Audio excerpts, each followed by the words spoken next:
Hello students. I wanted to do a visual walkthrough of the requirements that are involved with your Geometer Sketchpad lesson and video walkthrough. This is a great opportunity not only for you to create a lesson that uses dynamic software as an instructional tool, but also an opportunity to continue to grow as a professional where you're sharing your ideas with others. And there's no greater way to do that and to promote easy accessibility than through technology. So that's why we're uploading to YouTube. I mean, most of us go to YouTube to look up ideas or to integrate some various videos for our visual learners in our classes. So now we will be contributing to that body of knowledge. Okay, so there are three main parts to this lesson, and you're able to read about them in the Blackboard shell. There is the completed lesson plan, which you're going to create by using what we call the EdTPA lesson plan template. I'm sure you have seen and utilized this in your other classes if you're an upperclassman. However, if you are a freshman or sophomore, this might be your first time writing a lesson plan, so I will take some time to walk through the requirements of the lesson plan, and I'll also distribute an exemplary mathematics secondary level lesson plan in class, so you have that to look at and to guide you as you are writing your own lesson plan. You'll write that lesson plan, and then you'll also create a Geometer Sketchpad activity to go with it. Now, you have so much flexibility and freedom here. You can use Geometer Sketchpad more from a teacher-centered standpoint where you're demonstrating something, either a skill or a theorem or a postulate, or where you're also integrating students into a discussion about what they're viewing on the screen. Or you can utilize it in a more student-centered way, like we have been doing in our class, where perhaps you're modeling something and asking the students to simultaneously model it on their end, on their own individual laptops, computers, or iPads, and throughout you use questioning techniques to help them discover some different concepts. So there are so many different options. You can feel free to utilize or create a lesson that utilizes it in either of those ways. And if you have another way that you would like to use it, you could do that as well. So you'll create that Geometer Sketchpad lesson in Sketchpad itself, and then you will actually walk us through the lesson and how Sketchpad is utilized. You'll show us what you're creating, what you would want your students to get out of that Sketchpad, either demonstration or activity, and you will do this by recording your screen as you're walking through it by using Screencast-O-Matic. Screencast-O-Matic is just a screen videoing free piece of software that I use all the time. And it's fantastic because as long as the videos that you record are 15 minutes or less, then you don't have to pay any fees.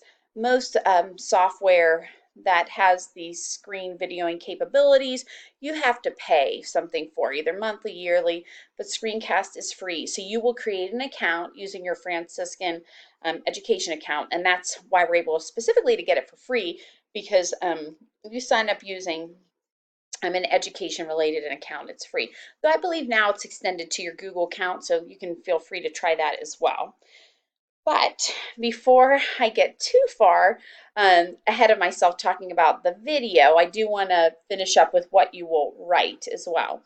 The only other thing that I'm asking that you write, in addition to the lesson plan, is a one-page double-spaced research reflection supporting the instructional techniques that you employed in your lesson. Now that could be the power of visual demonstration and how that impacts students' mathematical understanding. If you're using Sketchpad more from a student-centered standpoint and you have them doing different constructions, and then you're asking questions about what they're noticing throughout, that is called inquiry-based learning or guided inquiry-based learning. And so you might want to write your short little research reflection on that. We always want to use what we call best practices in teaching mathematics, practices that are supported by research showing the positive impact that they have. because we want to give our students the best. And so that's why we're going to look at some of the research and make sure it's supporting the teaching techniques that we are utilizing. Again, this is very short. It's one page, double-spaced research reflection. I want you to use APA citation and format when you're writing this, meaning that you'll use in-text citation and that you will have a reference page where you have at least one reference on there. And you can visit the Purdue OWL website if you need to brush up on APA formatting. Okay, so you know there's the three main parts: the lesson plan, the video of your Geometry Sketchpad activity and or demonstration, and then that one-page research reflection. Let's look at how you're going to be assessed. You will be assessed according to a rubric that I've created, and it's available for download here. I'm going to pull it up and we're going to look at it together. The way this is going to be scored is you're going to get 20 points just for handing all three parts in on time. I'm just feeling very generous. So I'm going to do that, and then the other 39 points are earned based on your meeting the criteria that are in the rubric below. And this rubric is rigorous, but it's because I really want you to create the best lesson possible, and I want you to shine and to contribute something to the mathematical world that really is worth repeating in the classroom. So this just is going to stretch you to produce the best work you can. And remember, this counts as a test grade, so it's something that you really want to take as seriously as possible. You're going to notice when you look at the scoring rubric that each little portion you can earn up to 3 points on, and they're all aligned to standards that come from the National Council of Teacher Mathematics. So this project is aligned to standard 2, and then I also believe 3, 6, and 4. And I'm just going to walk through each of these and give you a recap of what I'll be looking for. Now, each of these might pertain to multiple pieces of the assignment, both the lesson and the video, or just to one part, maybe just the research reflection. So you're going to want to read it quite thoroughly just to make sure you know what I'm expecting. So let's look at the very first row.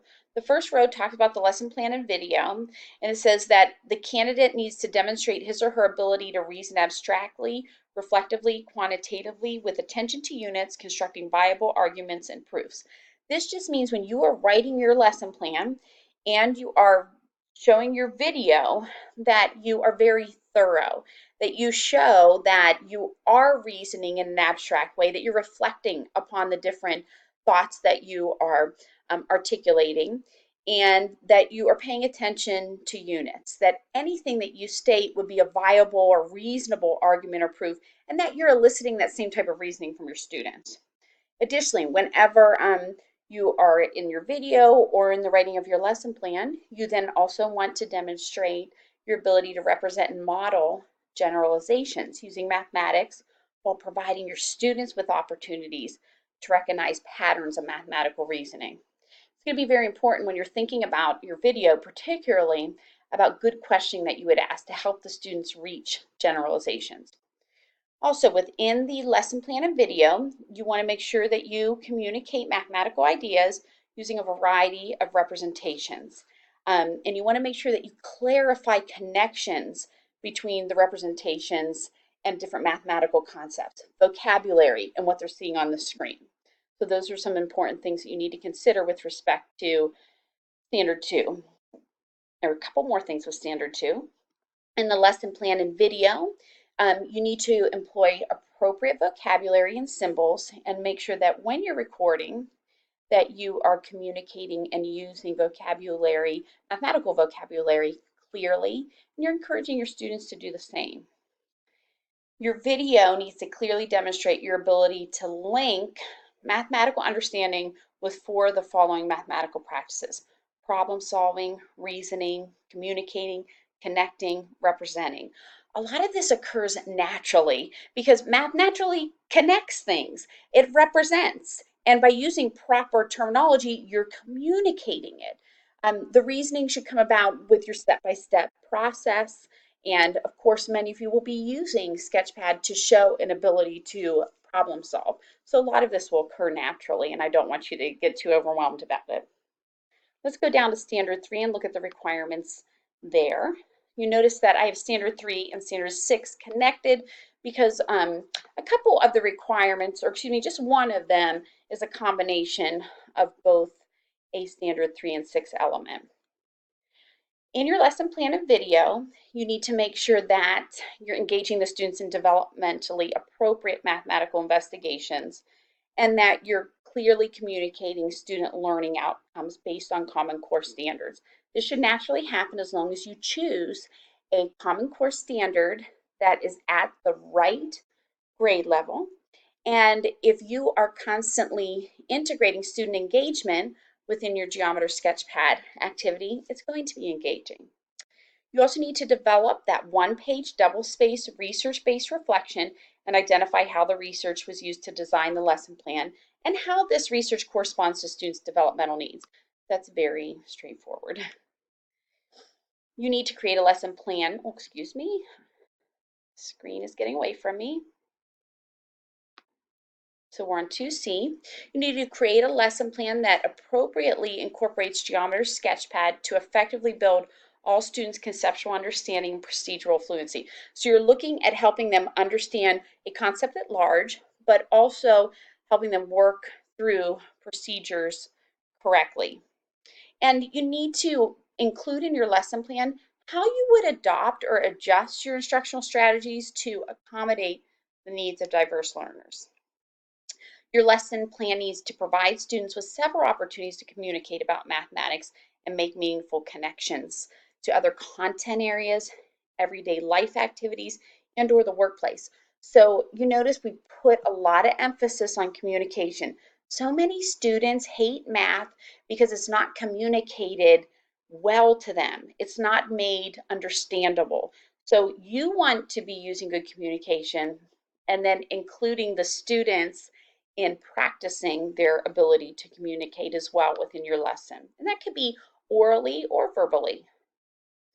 You also need to include in your lesson plan formative and summative assessments to effectively measure student proficiencies associated with those learning outcomes that you establish that are associated to the Common Core state standards. Let's talk a little bit about the last standard to which you will be assessed. And this assessment, again, is on your lesson plan and your video activity. In Standard 4, what we're looking at is that your lesson plan is sequenced to create challenging and research supporting learning opportunities that are developmentally appropriate. Whatever you write about in your research one-page narrative, I would need to be seeing those same strategies employed within that lesson plan. Your lesson plan and activity should also engage students in building new knowledge from prior knowledge and experiences. So you'll want to discuss in your lesson and or your video that prior to this lesson, students learned about blah, blah, blah, and we connect this by doing this. So that's always important that we show the scaffolding that is utilized. The video also needs to demonstrate that Geometer Sketchpad has been used in a dynamic, engaging way that enhances teaching and active student learning. Even if you're using it from a more teacher-directed standpoint, you're doing a demonstration, it's active if the students are involved in responding to what you are demonstrating. There needs to be multiple pages, and the multiple pages correspond to your introduction to the lesson, showing the Common Core state standards, the outcomes, maybe a separate page for key mathematical vocabulary, or another page for a demonstration, and then maybe another page for an activity that the students are involved in. You need at least 3 different pages to show that it's well organized and that the learning that will occur is sequential. The learning outcomes, academic language, and the standards have to be identified on that first page of the Geometer Sketchpad activity. Now, this standard, or excuse me, this requirement may be a little difficult to understand right now, but it will not be once you have an opportunity to look at some example Geometry Sketchpad lessons that students have completed in the past. So I'm going to record a second video that picks up with where we're leaving off right here, and